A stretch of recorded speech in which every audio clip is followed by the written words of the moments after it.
The DA has set off a political firestorm, alleging that former Deputy Finance Minister Mcebisi Jonas was denied a U.S. visa due to credibility concerns, not a clerical error. With silence from Jonas and a muted response from the presidency, questions about political integrity, international perception, and ANC leadership are heating up fast. Essay Unfiltered breaks it all down. The Democratic Alliance has thrown a political grenade into South Africa's foreign affairs narrative, and the fallout is now reverberating across diplomatic circles and domestic politics alike.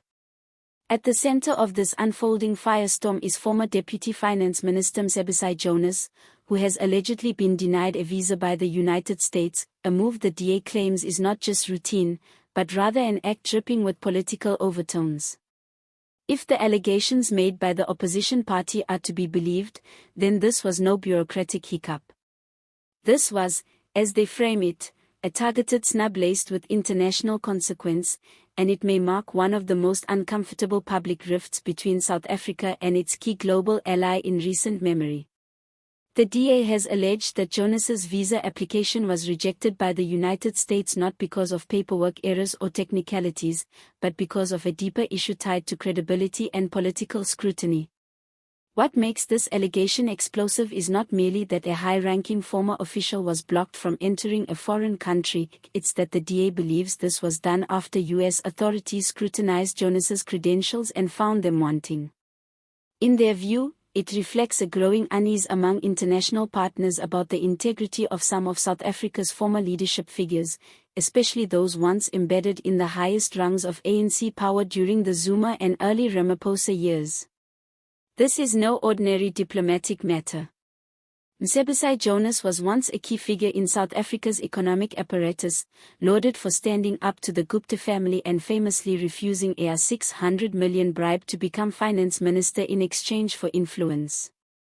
That act turned him into a symbol of resistance against state capture, earning praise both locally and abroad. So now, for that same figure to be cast under a shadow by a visa denial, allegedly over the very kind of ethical concerns he was once celebrated for opposing, strikes at the heart of the national conscience. But the DA's messaging doesn't stop there. They are using this moment as a rallying cry, arguing that the entire diplomatic situation is yet another symptom of the ANC's failure to clean house and fully confront the legacy of corruption embedded within its ranks.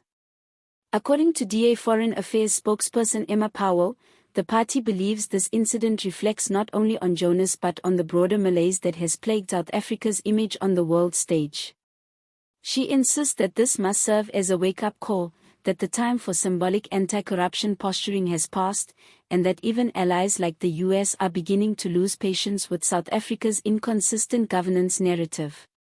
In response, the ANC and the presidency have gone into full-blown damage control. While official statements remain sparse and carefully worded, insiders say that senior officials are furious, not at the US, but at the DA for internationalizing what they consider a personal matter. Sources within DIRCO have suggested that the visa denial was likely due to a technical documentation issue or an administrative delay, something not uncommon given the post-pandemic backlog still affecting U.S. consular services worldwide. But the DA is not buying it. They insist that this isn't a paperwork problem, it's a credibility problem. As speculation swirls, Mcebisi Jonas himself has remained notably silent, fueling even more questions. Why has he not come forward to clarify or deny the reports? Why has the presidency not issued a strong and definitive rebuttal? If this was indeed a minor administrative issue, one would expect a swift and aggressive counter-narrative from all involved. Instead, the silence has been deafening and politically costly. Analysts are now weighing in on what this means for the already fragile relationship between Pretoria and Washington. Some believe that the US may be sending a message about how it intends to engage with former officials linked to eras of scandal and reputational damage. Others caution that this may simply be an unfortunate incident being hijacked by political forces for maximum media mileage. Either way, the situation has exposed just how delicate South Africa's global standing has become and how quickly it can be challenged by moments like this. At the same time, this entire controversy has served as a mirror for the ANC's current struggles.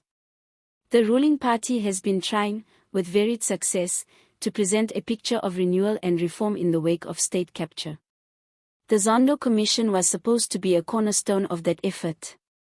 Officials like Jonas were lauded for cooperating, and Ramaphosa's administration has leaned heavily on that cooperation as proof of its break with the past.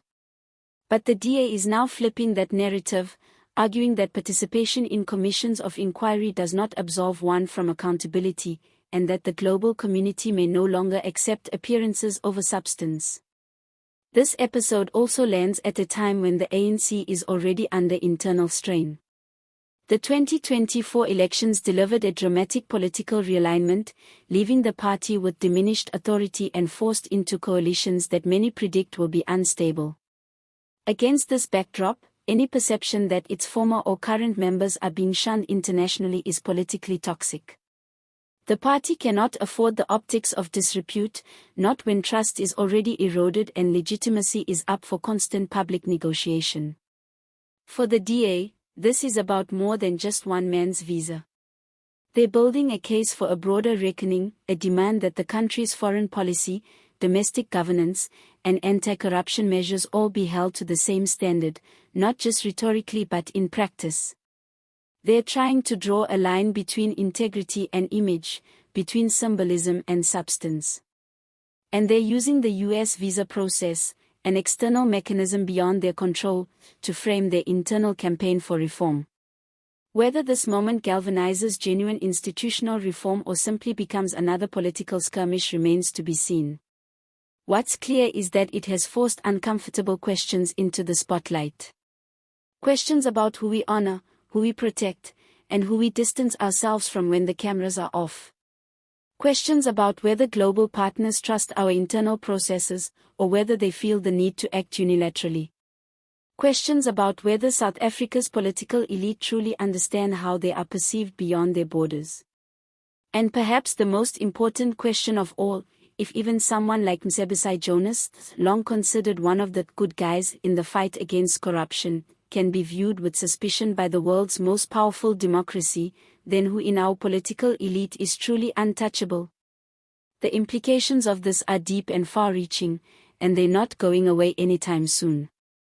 As investigations unfold, as statements are released, and as pressure mounts on all sides, SA Unfiltered will continue to dig into the facts, ask the uncomfortable questions, and bring you the truth without fear or favor.